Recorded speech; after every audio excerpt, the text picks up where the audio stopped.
Ministry of Public Enterprises. O my people, listen to my instructions. Open your ears to what I am saying, for I will speak to you in a parable. I will teach you hidden lessons from our past, stories we have heard and known, stories our ancestors handed down to us. We will not hide these truths from our children.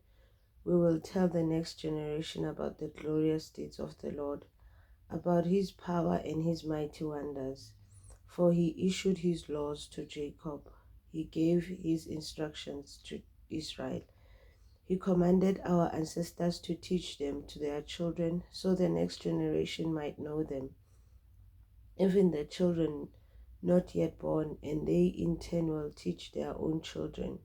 So each generation should set hope anew on God, not forgetting his glorious miracles and obeying his commands. Then they will not be like their ancestors, stubborn, rebellious, and unfaithful, refusing to give their hearts to God. The warriors of Ephraim, though armed with bows, turned their backs and fled on the day of battle. They did not keep God's covenant and refused to live by his instructions. They forgot what he had done, the great wonders he had shown them, the miracles he did for their ancestors on the plain of Zon in the land of Egypt. For he divided the sea and led them through, making the water stand up like walls. In the daytime he led them by a cloud, and all night by a pillar of fire. He split open the rocks in the wilderness to give them water as from a gushing spring. He made streams pour from the rock, making the waters flow down from a river. Yet they kept on sinning against him, rebelling against the Most High in the desert. They stubbornly tested God in their hearts, demanding the foods they craved. They even spoke against God himself, saying, God can't give us food in the wilderness.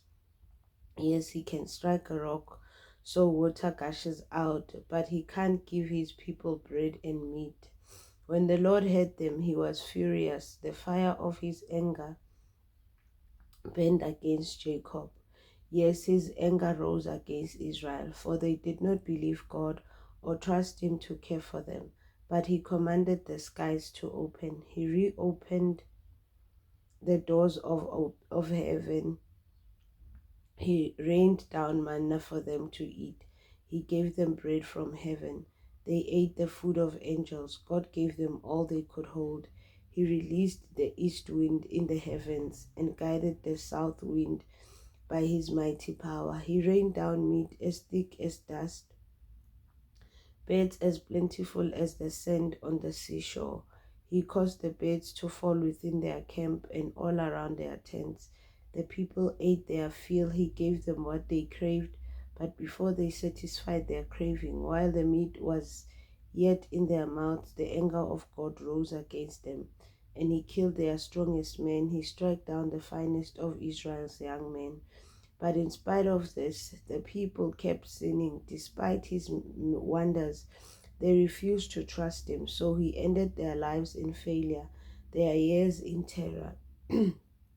When God began killing them, they finally sought him. They repented and took God seriously. Then they remembered that God was their rock, that God Most High was their Redeemer. But all they gave him was lip service. They lied to him with their tongues. Their hearts were not loyal to him. They did not keep his covenant, yet he was merciful and forgave their sins and did not destroy them. Many times he held back his anger and did not unleash his fury, for he remembered that they were merely mortal, gone like a breath of wind that never returns. Oh, how often they rebelled against him in the wilderness and grieved his heart in that dry wasteland. Again and again they tested God's patience and provoked the Holy One of Israel. They did not remember his power and how he rescued them from their enemies. They did not remember his miraculous signs in Egypt, his wonders on the plain of Zon, for he turned their rivers into blood so no one could drink from the streams. He sent vast swarms of flies to consume them, and hordes of frogs to ruin them. He gave their crops to caterpillars. Their harvest was consumed by locusts. He destroyed their grapevines with hail and shattered their sycamore figs with sleet. He abandoned their cattle to the hail, their livestock to bolts of lightning. He loosed on them his fierce anger, all his fury, rage, and hostility. He dispatched against them a band of destroying angels. He turned his anger against them. He did not spare the Egyptians' lives, but ravaged them with the plague.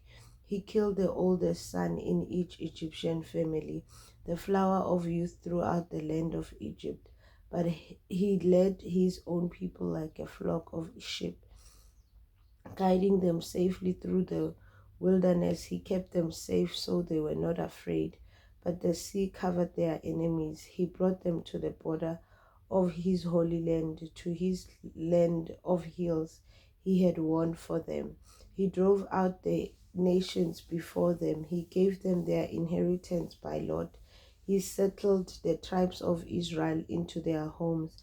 But they kept testing and rebelling against God Most High.